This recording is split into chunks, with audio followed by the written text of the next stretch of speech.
Kevin Federline, who is the ex-husband of Britney Spears, he is also the father of her two sons, is coming out with a book titled You Thought You Knew. Kevin has already given a exclusive interview with ET, and I figured I would play a clip from that video that was interesting. Absolutely, as a father, terrified that one day I might wake up and my sons are going to have to deal with the unimaginable.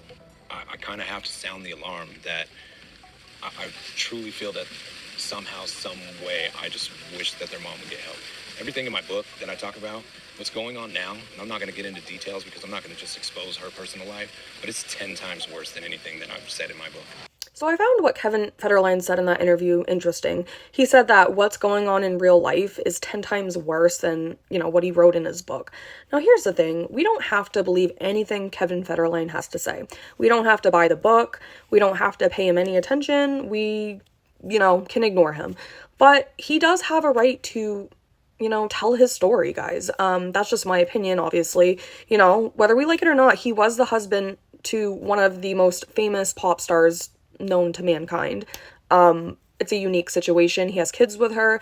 If he wants to tell his side of the story, I think he has that right. We don't, just like we have the right to not even believe him or buy the book, He has a right to tell a story, I feel like. Is he going to make some money off of it? Of course. Anyone that writes a book, they're going to make a profit off of it. That's any author or any celebrity or public figure that comes out with a book. They're going to make money off of it. The thing is, too, I love Britney Spears. Like, if you asked me who the best pop star of all time was, Britney Spears, Michael Jackson, right up there, okay?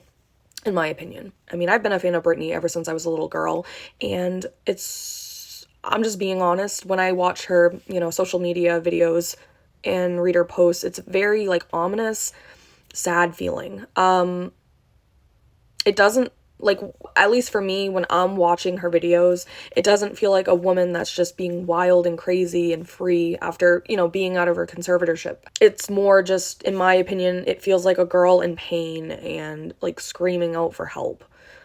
That's just my interpretation of when I see her content.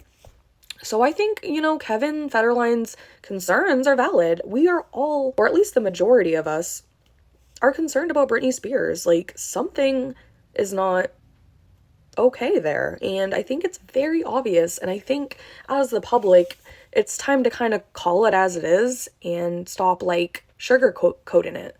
Britney Spears is clearly going through something. And I'm not going to sit here and speculate what I believe is going on because it's a serious, claim to make, so I'm not going to say it, but it's pretty obvious to me. And I'm just gonna leave it at that. So let me know, will you be reading Kevin Federline's new book, You Thought You Knew? Let me know in the comments section down below.